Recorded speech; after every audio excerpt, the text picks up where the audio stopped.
Почитувани слушатели, ви посакувам Божи благослов. Денешнава тема гласи брак. Бракот е Божја замисла и план. Библијата вели: не е добро човекот да биде сам. Ќе му направам помошник сличен на него. Човекот на почетокот, додека не беше создадена Ева, не чувствуваше несреќа, бидејќи тој беше совршен и целосно посветен на Бог. Секоја негова радост и задоволство ги споделуваше со Бог и не копнееше по некоја загубена среќа. Но Бог знаеше дека човекот ќе сгреши против него и затоа предвиде да му направи помошничка, но не само затоа што ќе сгреши, туку и Божиот план да се реализира, кој ќе го споделуваат заеднички животот. И му направи жена од неговото ребро и ги венча во Еденската градина и ги благослови. Благословот се состоеше во следново: двајцата ќе живеат одвоено од родителите, ќе формираат своја брачна заедница и ќе бидат заедно додека смртта не ги раздели.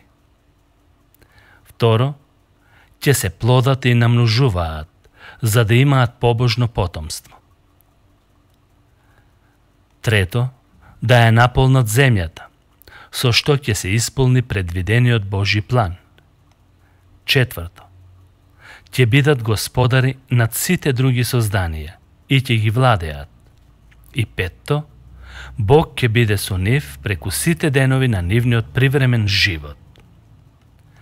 Во бракот тие се две тела, различни по нивната анатомска, психолошка и емотивна структура, а сепак сочинуваат едно совршено битие, кое се надополнува едно со друго и живеат во совршено единство. Одвојувањето на човекот од своите родители е всушност вклопување во совршениот Божи план. Библијата вели: затоа човекот ќе ги остави татка си и мајка си и ќе се присоедини кон жената своја и ќе бидат двајцата едно тело. Нема право никој и по никаков начин да ја раскине оваа брачна заедница, освен за прељуба, затоа што прељубата е кршење на Божиот закон. А како резултат на тоа се раскинува и брачната заедница. Брачните другари, кога и би продолжиле да живеат заедно, како такви, тој брак веќе во Божите очи е раскинат доколку се направи прељуба, бидејќи не одговара на неговите морални и етички критериуми. Затоа бракот се чува и се одржува до крајот на животот. А како се одржува?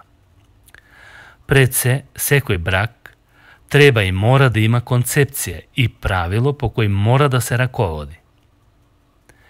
Мажот е глава на жената, вели апостол Павле, како што Бог е глава на синот. Апостол Павле ова вака го изразил: но сакам да знаете дека Христос е духовна глава на секој маж, а мажот е глава на жената, а пак Бог е глава на Христос.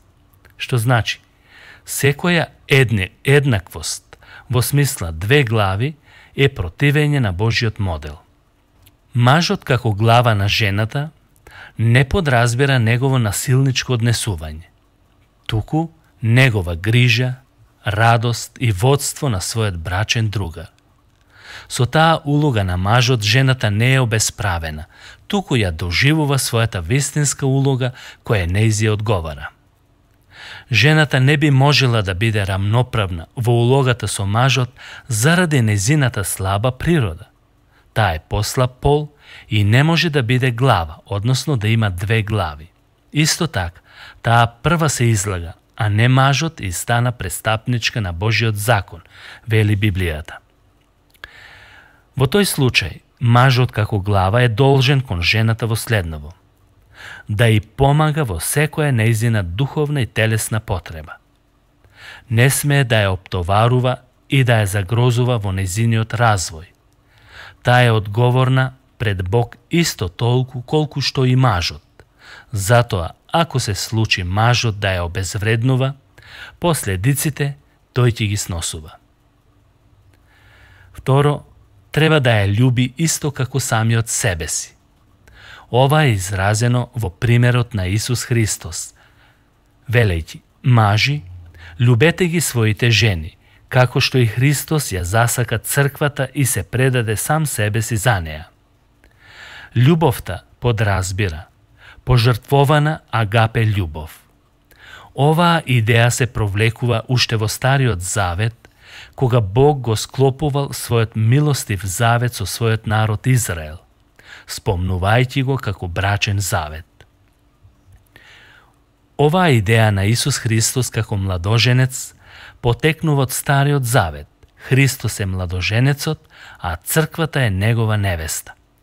Како што Христос, младоженецот, се грижи за невестата, тоест за црквата, така и мажот треба да се грижи за својата невеста, црквата, односно жената. Целта на бракот е да биде во секоја сфера свет и чист и да се припрема за небесното царство. Оваа припрема трае цел живот. Нивниот брак мора да се темели врз Библијата. Кога ќе најдат проблеми или некои важни одлуки во нивниот живот, мора да гледаат на Библијата, што таа им порачува. Нивните одлуки или проблеми не смеат да се заменат со некои општествени или психолошки третмани, туку во се од Бог да бараат решение. Молитвата треба да им биде на брачните другари толку важна како и дишењето. Зашто ќе постои период кога секоја млитавост и неодговорност ќе се оправдуваат со новонастанатите околности во бракот, како што се деца, грижи, проблеми, вработување и слично. Но молитвата кон Бог ќе ги разрешува овие проблеми. Бракот е света заедница, кој може да создаде свет по кој сите копнееме, а може да создаде и пекол по кој сите ќе жалиме. Брачна заедница. Дефиниција за бракот. Бракот е воспоставена Божја институција на земјата, испланиран според Божјата замисла.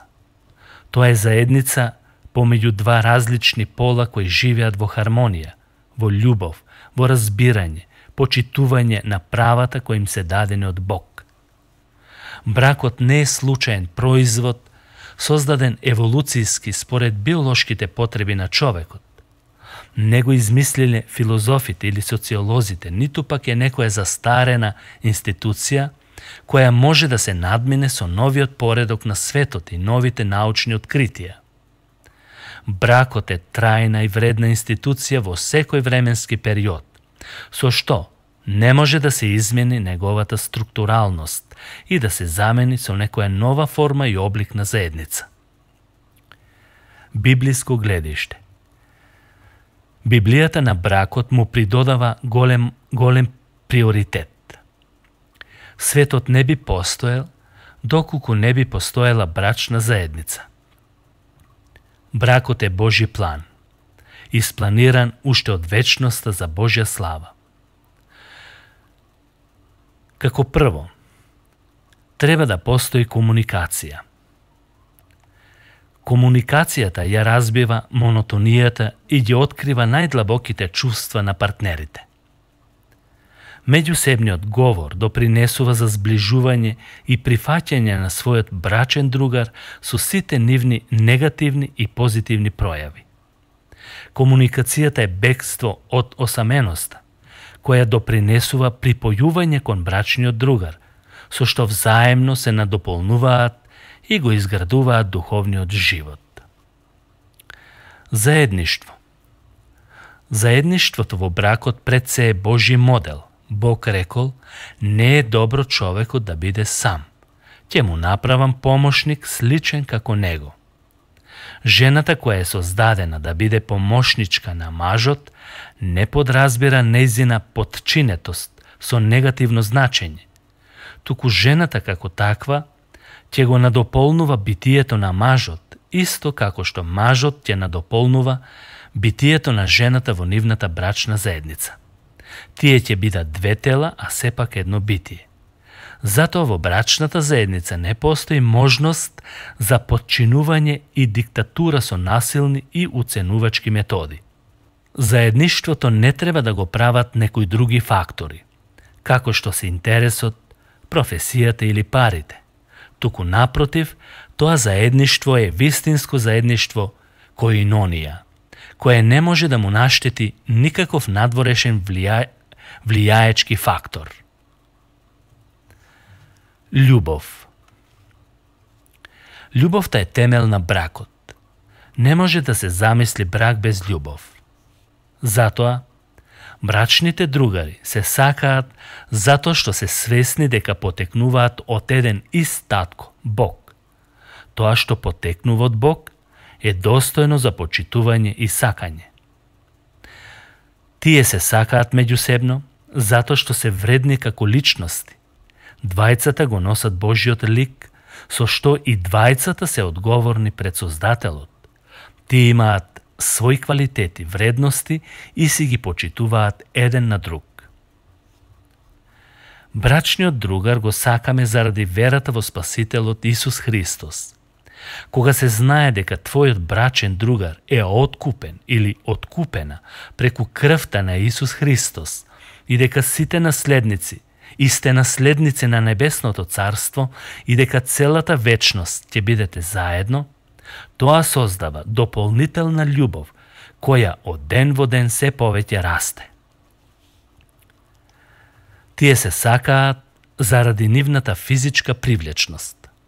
Човекот, како што знаеме, не е само духовно битие, туку и телесно, а физичката привлечност допринесува за зацврстување на бракот, со што не може да се спореди со ниту еден друг брак.